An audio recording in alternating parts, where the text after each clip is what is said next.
Hey, welcome to digitalconstructive.com, and in this video we're going to be talking about the C-23 Ornamental Metals Contractor license. So an ornamental metals contractor assembles, casts, cuts, shapes, stamps, forges, welds, fabricates and installs sheet, rolled and cast brass, bronze, copper, cast iron, wrought iron, monometal, stainless steel, and other metal for the architectural treatment and ornamental decoration of structures. This classification does not include the work of sheet metal contractor. And that definition is straight from the CSLB website, and that's the Contractors State License Board. So the C-23 license is required for anybody looking to contract for work associated with ornamental metal where the total cost exceeds $500 in labor and materials.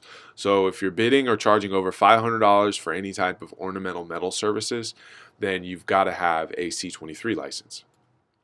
So how long does it take to get the C-23 license? About 90 days.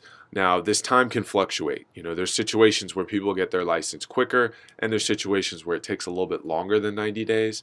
The time of year can affect your application process, criminal history, application reviews, but generally you're looking at about a 6 to 8 week application processing time, and then 3 to 4 weeks later, usually you go and take your test. Now, what are the basic requirements for a contractor license? You've got to be at least 18 years of age. You've got to have a valid driver's license or USA ID. You've got to have a Social Security or ITIN number. And you can't currently be on probation or parole. Now, what are the experience requirements for the C-23 license? You've got to have at least 4 years full-time journey level experience that has to be within the last 10 years. You've got to have somebody who can sign off on your experience. And then you've got to be able to document your experience if the CSLB asks you to submit documentation. So who can sign off on your metalworks experience? So you could have a general contractor. You could use somebody that holds the C-23 license. That's the ornamental metal license. You could have a foreman or supervisor sign off on your experience. Or a fellow journeyman or employee. Or a business associate. So these are all people that can sign off and verify that you have metalworks experience. Now, when you're filling out your contractor license application, your qualifying individual will also need to provide a brief but detailed description of your knowledge and your skill set. So the way this description is written is going to be very critical to whether or not your application is accepted. So for example, the person that you have sign off for you, if they just write, Tim has done many handrails for us, that is not descriptive enough for the CSLB. They are going to want to see a description that sounds more like Tim has built ornamental iron fences, window guards, fences, gates, fire escapes. He's ordered materials. He's built jail cells, inspected projects, and read. So, they need something a little bit more descriptive when it comes to describing your metalworks experience. So, criminal history. Now, if you have a criminal record, not to worry. You can absolutely get a contractor license. You're going to have to do live scan fingerprinting. So, the best bet is just be 100% honest on your application. Even if something happened years ago, even if it was expunged, even if you don't think it's that serious, be 100% honest because it's going to come up when you do live scan fingerprinting. Typically, the CSLB is only focused with fraud, forgery, and embezzlement. These are red flag charges. So if your charge doesn't fall under those 3 categories, you should have no problem. But again, just be ready to submit any court documents that the CSLB asks you to submit. So what's on the C-23 Metalworks exam? So there's going to be 2 parts.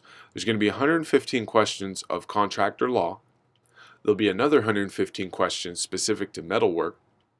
You'll have 3 hours to complete each portion.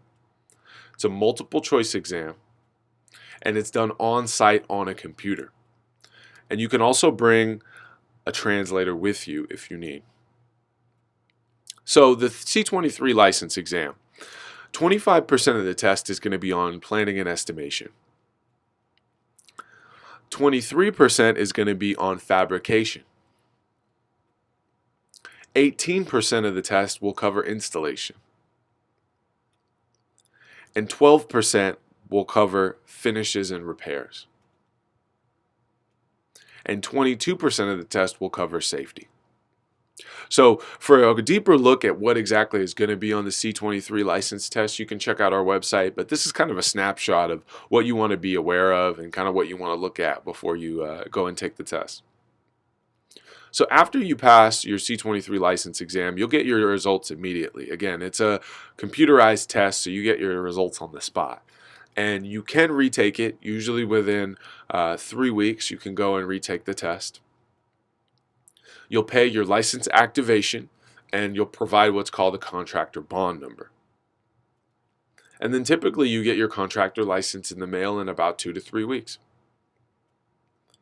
So the costs associated with getting a license, you're going to pay a state application fee, you're going to pay a license activation fee every 2 years, and then you pay a license activation fee after you pass, and then every 2 years you pay a renewal fee.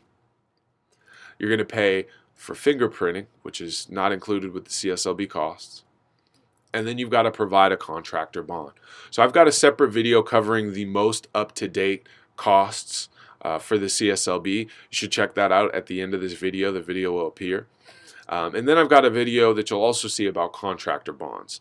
How much you pay for a contractor bond depends on a lot of different factors. That would be too much for this video, but at the end of this, you can check out those 2 videos and get the info that you need. But in conclusion, getting your C-23 license, it can be a very smooth process if you have the correct information and your application is filled out correctly. Now, obviously, you've got to pass the test the first time too, but making sure that you know exactly what the CSLB is going to ask of you and that your application is completely filled out the right way the first time will make getting your C-23 contractor license very smooth. But I just want to thank you again for watching. For any additional information, you can check out some of our other videos. If you found this video helpful, click the like button, subscribe to our channel, drop us a comment. But again, thank you for watching, and this was digitalconstructive.com.